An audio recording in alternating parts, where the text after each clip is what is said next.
आज हम आपको बताएंगे हाउ टू लर्न इंग्लिश में हम आपको बताएंगे ट्रांसलेशन और ट्रांसलेशन में आपको हम बताएंगे इंपरेटिव सेंटेंस। आगे सुनिएगा। इंपरेटिव सेंटेंस के हमने एक्टिव पैसिव वॉइस में बड़े विस्तृत अंदाज में इसकी डिफाइन की है, डायरेक्ट इनडायरेक्ट में भी की है, और ट्रांसलेशन में भी इंपरेटिव सेंटेंस की परिभाषा हम आपको बता रहे हैं। इंपरेटिव सेंटेंस की जो परिभाषा होती है वर्ब से प्रारंभ होता है और ऑब्जेक्ट पर समाप्त होता है, उसे इंपरेटिव सेंटेंस कहते हैं। और इंपरेटिव सेंटेंस का जो सेंस आता है वो ऑर्डर का आता है, रिक्वेस्ट का आता है, कमांड का आता है और एडवाइस का आता है। अब हम आपको ट्रांसलेशन में बताएंगे। तो इंपरेटिव सेंटेंस में सब्जेक्ट होता है लेकिन इनडायरेक्ट रूप में होता है। इंपरेटिव सेंटेंस सदैव प्रेजेंट इंडेफिनिट टेंस में होती है। इंपरेटिव सेंटेंस में सब्जेक्ट यूज सेकंड पर्सन का प्रोनाउन होता है, वो छिपा होता है। जैसे गवाह को बुलाओ, तो जब गवाह को बुलाओ तो सेकंड पर्सन का प्रोनाउन है। कोई कह रहा है गवाह को बुलाओ, इधर आओ, चुप हो जाओ, शोर मत करो, यानी ऑर्डर दे रहा है, कोई किसी को कह रहा है, यानी इसमें सेकंड पर्सन का प्रोनाउन होता है। इसका मतलब होता है कि फर्स्ट पर्सन का प्रोनाउन सेकंड पर्सन के प्रोनाउन से कुछ कह रहा है, या थर्ड पर्सन का प्रोनाउन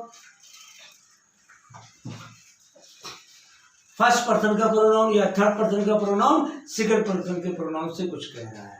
जहां तुम शब्द आ जाता है वो सामने हो जाता है। जैसे मोहन को बुलाओ, कोई कह रहा है, रमेश को बुलाओ, कोई कह रहा है, यानी फर्स्ट पर्सन का प्रोनाउन कह रहा है, सेकंड पर्सन के प्रोनाउन से कह रहा है, यानी वो छुपा होता है, किसी को सामने रखकर कह रहा है। हम आपको बोर्ड पर लेकर आते हैं। इंपरेटिव सेंटेंस को आज्ञा सूचक वाक्य बोलते हैं, और इंपरेटिव सेंटेंस का जो ट्रांसलेशन होता है वो ऑर्डरिंग में भी होता है और रिक्वेस्टिंग में भी होता है। तो सबसे पहले बोर्ड पे देखो, जहां पे कहा गया अपनी किताब पढ़ो, यहाँ पे अपनी किताब पढ़ो, रीड योर बुक। आप अच्छी तरह जानते हो कि अपनी किताब पढ़ो, यू के साथ अपनी अंग्रेजी योर होती है, इसलिए यहाँ पे योर का प्रयोग किया गया। रीड योर बुक, अपनी किताब पढ़ो। यहां आओ, बुला रहा है कोई किसी को, कम हियर। इसी ट्रांसलेशन इंपरेटिव सेंटेंस का आपको दे रहे हैं। फिर सोचो, थिंक अगेन। और ये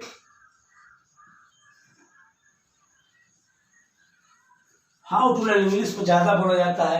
ये दिन भर में बोली जाने वाली इंग्लिश भी होती है, ट्रांसलेशन भी होती है, इंग्लिश स्पीकिंग कोर्स भी होता है। हाउ टू लर्न इंग्लिश कैसे सीखे, ये भी इसमें इसका सब आपको माइनर आपको बता रहे हैं, इसका तरीका आपको बता रहे हैं कि हाउ टू लर्न इंग्लिश भी है, ये बोला भी जाता है और ये कोर्स में भी आता है, बोला भी जाता है। अक्सर बेशतर लोग, अधिकतर लोग दिन भर में इसका प्रयोग भी करते हैं।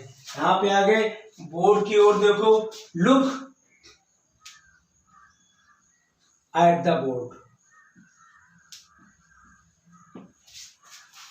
खिड़की बंद करो, खिड़की बंद करो, क्लोज द विंडो।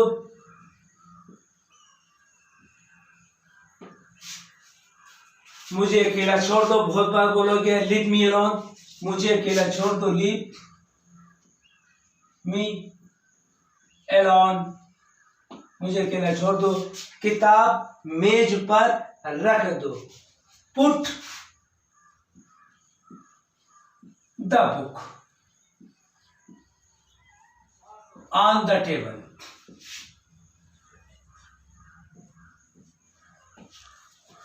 गवाह को पुनः बुलाओ, call the witness again, call the witness again.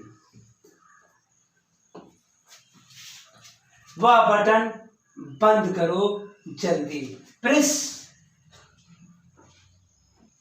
The button quick.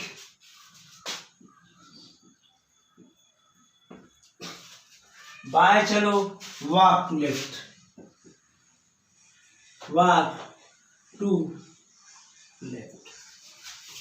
ये इंपरेटिव सेंटेंस का सिंपल सेंटेंस हो गया। अब हम आपको बताएंगे इंपरेटिव सेंटेंस का नेगेटिव सेंटेंस क्या होता है। इसी बोर्ड पर हम आपको बताएंगे कि इंपरेटिव सेंटेंस का नेगेटिव सेंटेंस क्या होता है। इंपरेटिव सेंटेंस का नेगेटिव सेंटेंस हम आपको एग्जांपल देते हैं। इम्परेटिव सेंटेंस के नेगेटिव में आपने देखा होगा, कहीं भी देखा होगा, इम्परेटिव सेंटेंस की नेगेटिव जो बनती है वो नॉट का प्रयोग, जो डू नॉट का प्रयोग होता है वो वाक्य प्रारंभ में होता है। आप अच्छी तरह जानते हो कि प्रेजेंट इंडिफिनिट की सहायक क्रिया डू नॉट और डज नॉट होती है, और आई वी यू दे के साथ डू नॉट का प्रयोग होता है। तो यहाँ डू का प्रयोग होता है, तो हमने आपको बताया था कि डू का प्रयोग वहाँ होता है यू के साथ, डू का प्रयोग नेगेटिव सेंटेंस में और इंट्रोगेटिव सेंटेंस में प्रेजेंट इंडिफिनिट में होता है। हमने आपको बताया था कि नेगेटिव सेंटेंस, इम्परेटिव सेंटेंस की जो नेगेटिव सेंटेंस होगी उसमें डू नॉट का प्रयोग होगा। इम्परेटिव सेंटेंस में फर्क सिर्फ इतना होगा कि वो डू नॉट का प्रयोग प्रारंभ में होगा, और नेगेटिव सेंटेंस, प्रेजेंट इंडिफिनिट के नेगेटिव सेंटेंस में आफ्टर सब्जेक्ट होगा, सब्जेक्ट के बाद डू नॉट या डज नॉट का प्रयोग होगा। दरअसल इसमें सब्जेक्ट है नहीं, सेकंड पर्सन का प्रोनाउन है और वो छिपा हुआ।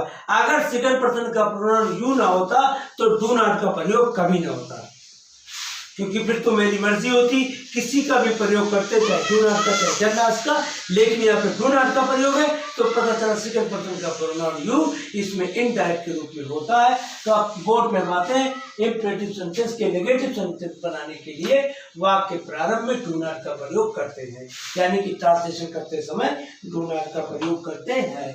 इन्होंने पहला कहा है मुझसे बात मत करो, यह होगा डोंट, मुझसे बात मत करो, डोंट टॉक टू मी। फिर से यहां मत आना, तो ये होगा डोंट कम हियर अगेन। मुझसे झूठी बात मत बताओ, तो यहां क्या होगा don't comma don't tell me lyase.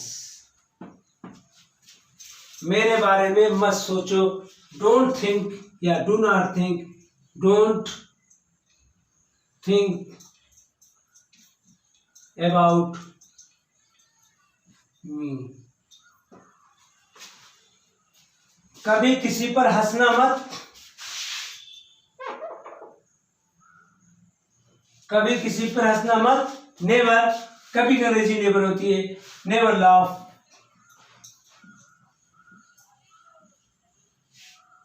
Eight anyone.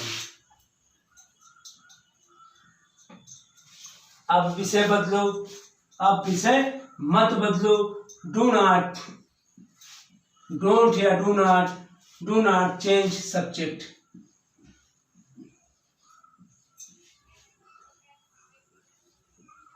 कभी डोंट लिख दिया तो कभी डू नॉट लिख दिया। अपनी किताब मत पढ़ो, डू नॉट, डोंट रीड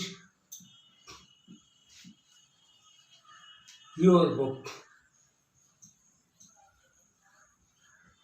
उसके बाद दरवाजा बंद मत करो, डोंट क्लोज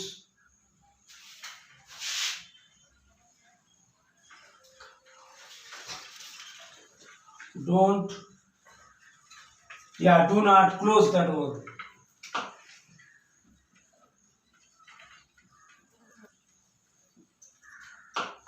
ये आपको हमने इम्परेटिव सेंटेंस की, नेगेटिव सेंटेंस, इम्परेटिव सेंटेंस की नेगेटिव सेंटेंस बता दी। बोर्ड पे चलते हैं, मुझसे बात मत करो, डोंट टॉक टू मी। फिर से यहाँ मत आना, डोंट कम हियर अगेन, मुझे झूठी बातें मत बताओ, डोंट टेल मी लाइज, मेरे बारे में मत सोचो, don't think about me, do not think about मी या डोंट थिंक अबाउट मी। उसके बाद कभी किसी पर हंसना मत, नेवर लाफ एट एनीवन। अब विषय बदलो, डू नॉट, अब विषय मत बदलो, डू नॉट चेंज सब्जेक्ट। अपनी किताब मत पढ़ो, डोंट रीड योर बुक या do not read your book. दरवाजा बंद मत करो, do not close the door या डोंट क्लोज द डोर। ये वीडियो इम्परेटिव सेंटेंस की, नेगेटिव सेंटेंस, आज अफर्मेटिव और इंट्रोगेटिव सेंटेंस की ट्रांसलेशन हमने आपको बता दी है। नेक्स्ट वीडियो में बताएंगे कि ऑब्जेक्टिव सेंटेंस का ट्रांसलेशन क्या होता है। That's all my dear student.